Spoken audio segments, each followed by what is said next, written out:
Visakhapatnam citizens who have come for this program. My namaskaram to all of you all.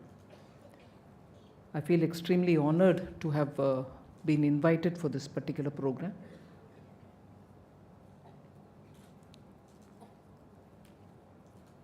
I think it's almost unusual for somebody who's been in active political life for a very long time to engage in a very academic activity, that is to write a book. Write any book is one thing, which he's already done about 4 or 5 of them. But to write history is not easy at all. To write history requires a lot more rigor. It requires a lot of intensive study. I think it was Aristotle who once said, and I'm not sure about the exact words, but he said history, actually it's about the unchanged. దాంట్లో మార్పు చేర్పులు ఏం లేవు, నడిచిపోయాయి. ఆ నడిచిపోయిన విషయాన్ని గురించి రాయడం అనేది, that is why you also have people who say history is normally written by the victors. గెలుపు ఎవరికి పొందారో, ఎవరు గెలిచారో వాళ్ళ వల్ల రాయబడినది హిస్టరీ. దాంట్లో మంచి ఉంటాయి, చెడు ఉంటుంది. మంచి ఏంటి? గెలిచిన వాళ్ళు రాసినప్పుడు వాళ్ళ తరపున జరిగిన మంచిలన్నిటినీ కూడా హిస్టరీలో రాస్తూ వస్తారు. కానీ అన్చేంజ్డ్ అది. Aristotle unchanged, it remains there, it is unchanged. Nobody can change it. What happened happened. But దాన్ని రాస్తున్నవాడు గెలిచిన వాడైతే he writes it in one glorious way. But there are others who are not part of the victorious. వాళ్ళని different లాంగ్వేజెస్లో, వాళ్ళ different ఇంటర్ప్రిటేషన్లో హిస్టరీని రాస్తారు. దాన్ని తరతరాలుగా చెప్తారు. సబాల్టర్న్ హిస్టరీ అంటారు, ఇంటర్ప్రిటేటివ్ డిఫరెన్స్ అంటారు.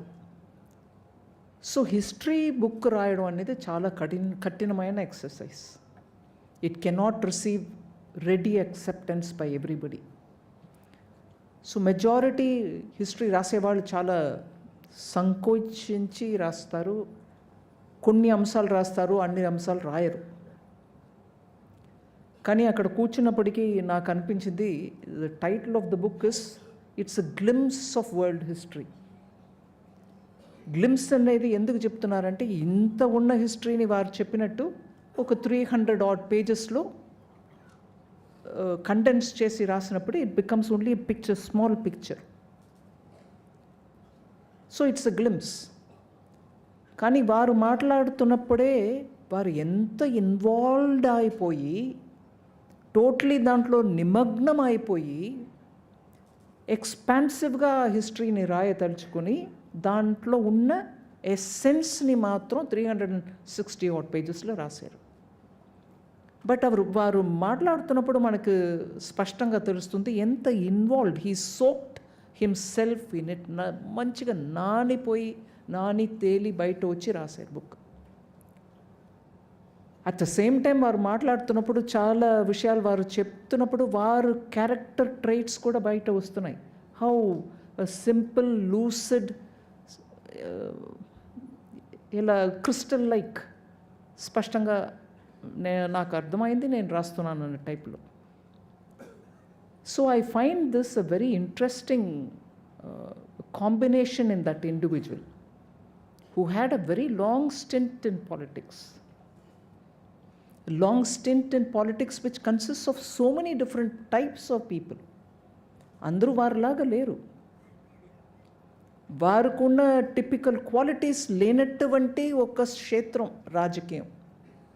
దాంట్లో 5 terms MLA, 2 terms of member of parliament, by which time వారు పర్సనాలిటీయే మారిపోయి ఉండాల్సింది.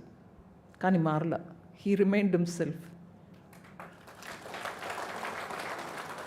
And as a result today when he sits to do this kind of a very demanding exercise, he's managed to bring out the best, a glimpse of the world history.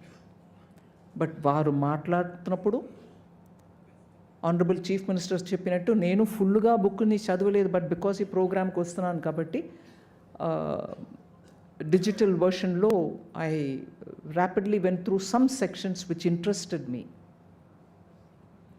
అందుకే ఆ line that history is written by victors, గెలుపు పొందిన వాళ్ళు రాయడం ఒక రకంగా రాస్తూ వచ్చినప్పటికీ కూడా I was happy former vice president Venkaiah Naidu గారు ఆ మాటని లేవెత్తారు. మన భారతదేశ చరిత్రాన్ని రాసిన వాళ్ళు అందరం కూడా ఈ దేశానికి న్యాయం చేసినట్టు రాయల. నేను పాపులర్గా మనం ఇప్పుడు వాడే పుస్తకాల గురించి చెప్తున్నాను, బట్ ఒక్కొక్క రీజన్లో వాళ్ళ ఎక్స్పర్ట్స్ రాసిన పుస్తకాల్లో మంచి న్యాయంగా బాగా రాశారు. హిస్టరీ ఆఫ్ సౌత్ ఇండియా రాసిన వాళ్ళు మంచి పుస్తకాలు రాశారు. But that is not what is popularly available.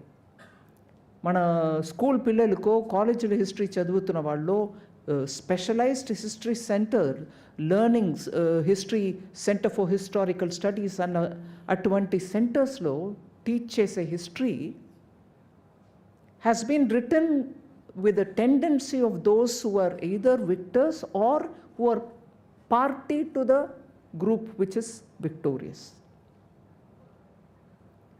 అందువల్ల భారతదేశం ఒక చరిత్ర will still have to be written not once but by many scholars.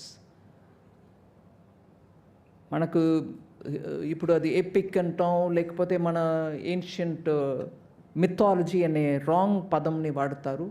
రామాయణమో Mahabharatam గురించి మాట్లాడుతున్నప్పుడు we treat it as history. మన కల్చరల్ ట్రైట్ ఏంటి?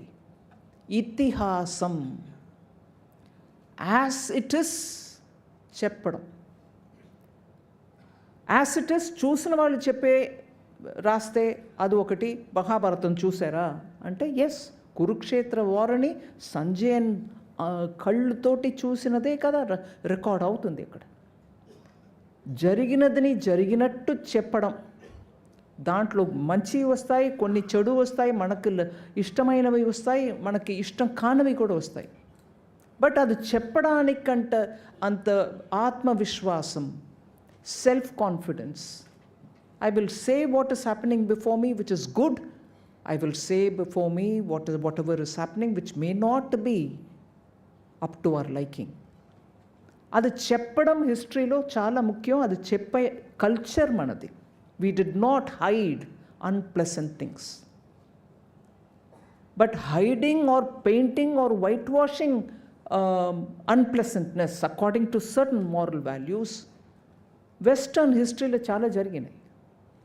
వాల్యూ సిస్టమ్స్ కూడా చాలా మారి ఇండియాకు వచ్చినప్పటికీ for a liberal Indian culture Victorian value systems తోటి వచ్చి ఇది మంచిది, అది మంచిది కాదు అని చెప్పే రకంగా మన మీద ఇంపోజ్ చేయబడినవి చాలా ఉన్నాయి. ఆ ఇంపోజ్ చేయబడినవి మనసులో పెట్టుకుని రాసిన హిస్టరీస్ చాలా ఉన్నాయి. అవే మన స్కూల్లో కూడా ఇవాళ వరకే ఉన్నాయి. అవన్నీ పెట్టుకునే ఇవాళ వెస్ట్రన్ వరల్డ్, పర్టికులర్లీ యునైటెడ్ స్టేట్స్లో చాలా ఇది కాదు ఇట్లా ఉండాలని అది కూడా ఎక్సెస్ అయింది. వోకిజం అని అమెరికాలో జరిగినది ఏంటి? That painted history is coming. మన ప్రాక్టీస్, సోషియో కల్చరల్ ప్రాక్టీస్ అన్నీ కూడా వేరే రకంగా కూడా ఉండాలి, ఇన్క్లూసివ్గా ఉండాలి అని వాళ్ళు పెద్ద ఒక ఎఫర్ట్ చేసి వోకిజం జరిగింది. ఇవాళ ఆఫ్టర్ ట్రంప్ వోకిజం కాదు అని చెప్పుకొని they gone back to something else which was probably what was earlier. అందువల్ల హిస్టరీలో డిస్టార్షన్కి చాలా అటెంప్ట్స్ జరిగాయి. అందువల్ల భారతదేశ హిస్టరీ కూడా ఎయిదర్ మన మీద వచ్చి అటాక్ చేసి రూల్ చేసిన వాళ్ళు రాసిన హిస్టరీ డామినెంట్గా ఉండేది. సో నేషనల్ ఎడ్యుకేషన్ పాలసీ ద్వారా మనం ఇప్పుడు ఏం చేస్తున్నాం అంటే open up the history, let the reality, let the truth about India's history come out. ఎన్నో ఎవ్రీ రీజన్లో ఉన్నటువంటి హీరోస్ గురించి మనం చదవవలసిన పని ఉంది. నేను అవన్నిట్లో ఇప్పుడు ఎలాబరేట్ చేయట్లా, కానీ అప్పేర్పట్ట అట్లాంటి ఒక పెద్ద సముద్రం హిస్టరీ. ఆ సముద్రంలో డీప్ డైవ్ చేసి బయట వచ్చి దాని గురించి మంచిగా ఒక బుక్ రాశారు వెంకటేశ్వరరావు గారు. So it requires a lot of academic రిగర్. నేను పురంధేశ్వరి గారిని అడిగాను, how did you manage to do this అని. అంటే వారు కూడా అన్నారు, సమయంలో 2 o'clock in the morning లేచి కూర్చొని he'll be reading or writing. నేరం కాలం అలా చూడకుండా he was only preoccupied and he's given us some ఒక పొక్కిషం అనమాట, treasure trove that is given before us. And also because is written it in Telugu, I think it's a big service to the development of మాతృభాష and to bring history in your own mother